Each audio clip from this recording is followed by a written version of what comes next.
Bonjour chers panafricanistes, chers combattants pour l'émergence africaine, c'est le Banin de Yingui une fois de plus. Je vous salue tous. Merci de bien vouloir écouter ma vidéo. Et ce que j'ai à vous dire aujourd'hui, c'est quelque chose de très important. Il s'agit là, n'est-ce pas, de l'éveil. L'éveil, c'est-à-dire la protestation dans la rue de la commission ou bien alors du manque de commission électorale indépendante fiable. Alors ici, j'aimerais parler de la Côte d'Ivoire. Cette semaine, le vendredi, hier, il y a eu des vidéos, tout moins il y a eu des démonstrations en Côte d'Ivoire, à Yamoussoukro et à Abidjan,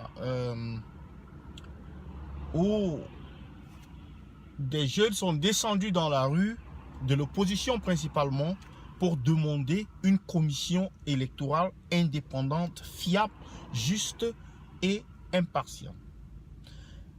Alors, paradoxalement,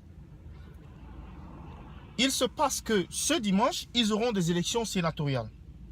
Et beaucoup ont jugé que ces élections ne seront pas transparentes, ça ne sert à rien.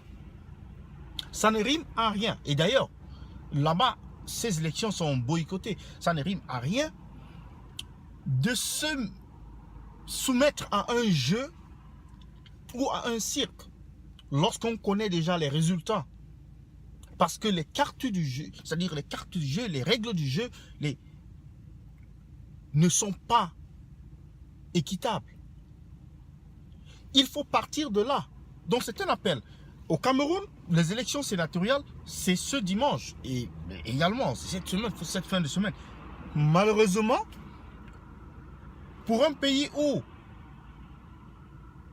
la commission électorale est moins fiable que celle de la Côte d'Ivoire d'ailleurs, on observe un calme total. On observe qu'il y a beaucoup d'esprits, c'est-à-dire abattus, donc des gens qui ont accepté le statu quo. Il se pose une question fondamentale, celle de savoir qu'est-ce que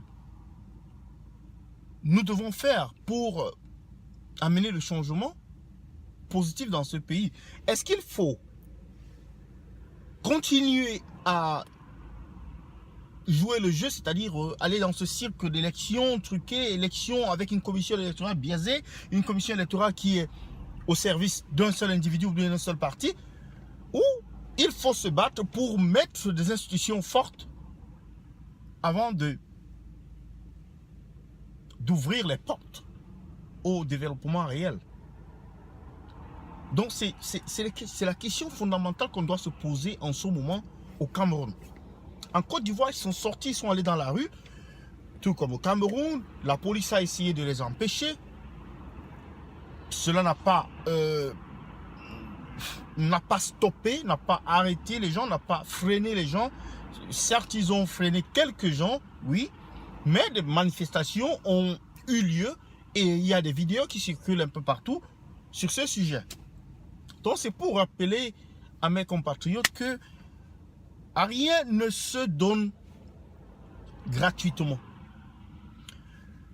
Cette commission électorale indépendante, ou une commission électorale, je ne vais pas appeler celle du Cameroun indépendante, c'est que là, ELECAM, ce n'est pas, élection Cameroun, ce n'est pas une commission électorale indépendante. C'est une commission électorale. Et on dira même partielle. Il faudrait que nous nous mettions, c'est-à-dire au travail, que nous protestons, que nous descendons dans la rue pour demander le changement. Parce que les règles du jeu ne sont pas bonnes. À quoi ça sert de s'inscrire dans les listes électorales? Franchement, moi, je ne comprends pas. Si on ne l'a pas fait par le passé, on l'a déjà fait par le passé, mais ça ne donne rien. Donc, c'est cette réflexion que je voulais un peu amener aujourd'hui, savoir, mais pourquoi nous sommes aussi amorphes?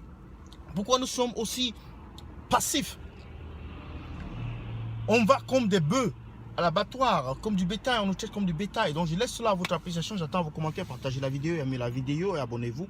Merci, c'est le Banin de Yingui.